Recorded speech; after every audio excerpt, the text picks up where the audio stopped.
I still can't believe that it's been a year since I moved to Canada, specifically Toronto, as an international student. And for this video, I am going to share with you guys how much I've earned in totality from August of 2023, which was the day I stepped into Canada, to basically the last day of July 2024.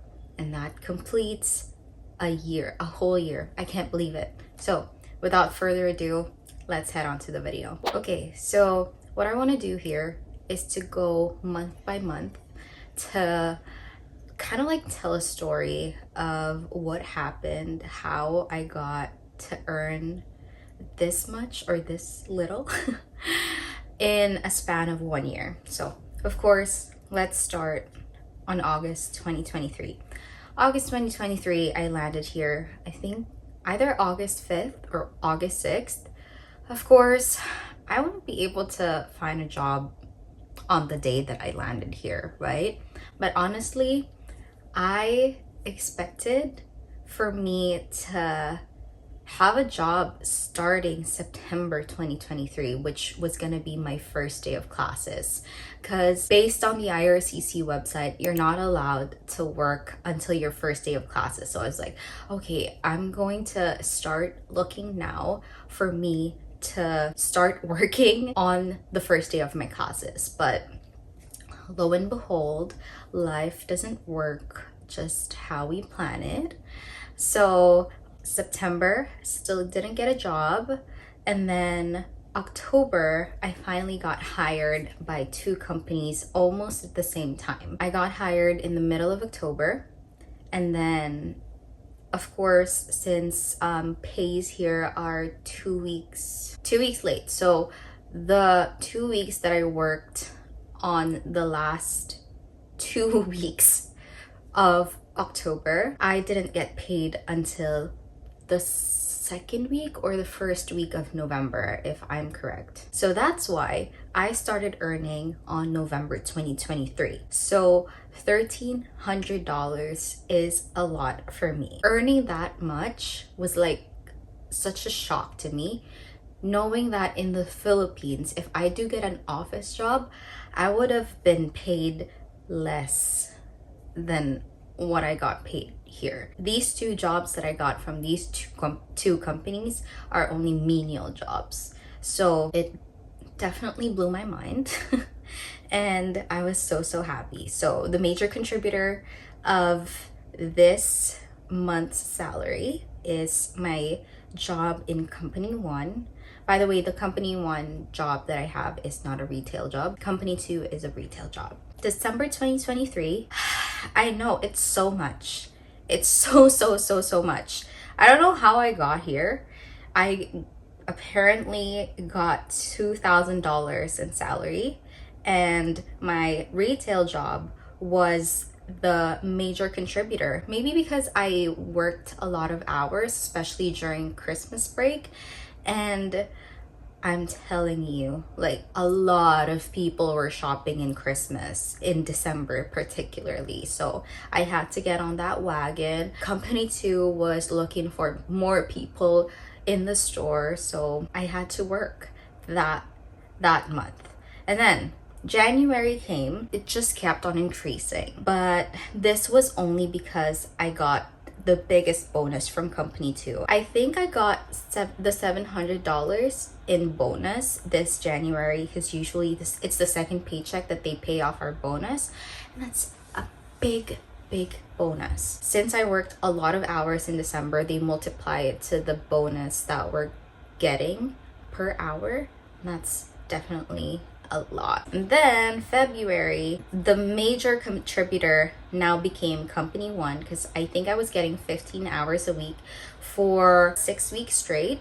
So I got $1,000, and I got 3 paychecks in February because it was a leap year, and the last paycheck of the month came on February 29th. So I got $1,100 in total. March, I got back to work in February, and now company two is again the major contributor. Also, I think it's only because I got 3 paychecks in March, because I get my paychecks from company 1 on Thursdays and then company 2 on Friday. So I got the last paycheck of the month from company 1 on February, and then my first paycheck of the month was on the first day of March in company 2. I'm so sorry if you can hear the fan of my laptop. It's very old.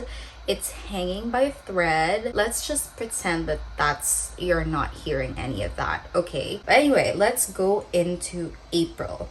So April, this was when I started to realize that the retail job was too exhausting. So obviously the major contributor for this month will be company 1. Next is May. The major contributor again is company 2. I had to work a lot in company 2 just because I got my contract delayed in company 1. I had no choice. I was like, I need to get money or I'm not going to be able to pay for my rent for the next month.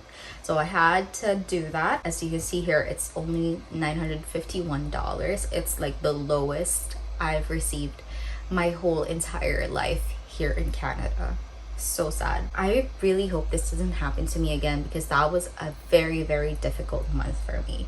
I didn't know when I was gonna break even, and honestly I didn't, but thankfully I still had that check from CRA, which I haven't cashed in, and I had to cash it in. I thought I was gonna put it in my savings account, but I couldn't because I couldn't break even that month. But that's life. The important thing is we save money for rainy days like these, right?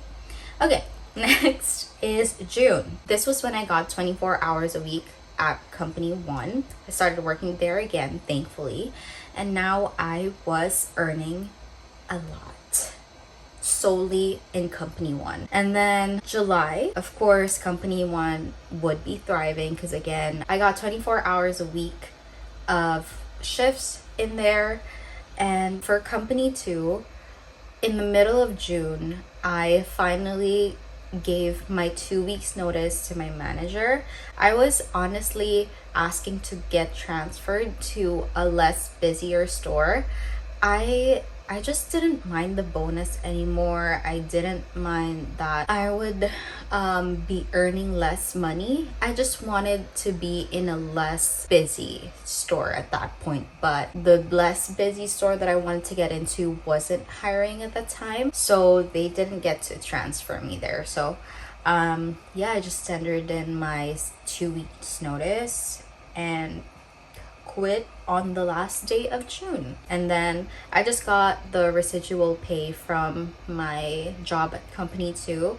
One is from my last 2 weeks there, and then the other one is solely my bonus from the last month. When I was compiling this, I didn't expect that the total would be $14,000, because when you convert it to Philippine peso, that is just so much.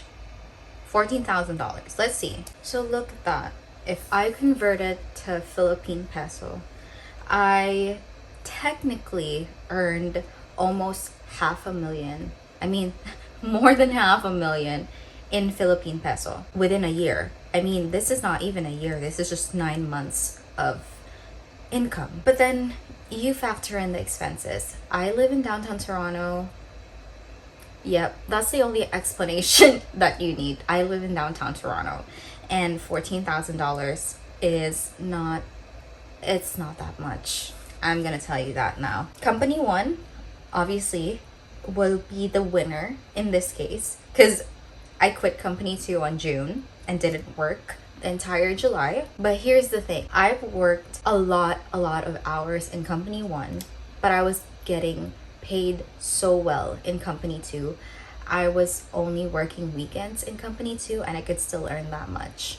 But I still quit because of burnout and because I wanted to prioritize myself. So anyway, I honestly can't believe that I already earned $14,000 in a year of stay here, and I'm honestly so grateful to have had the opportunity to even work as early as October here in Toronto, given the job market. So yeah, that's it for the video today. Thank you for watching, and I'll see you soon.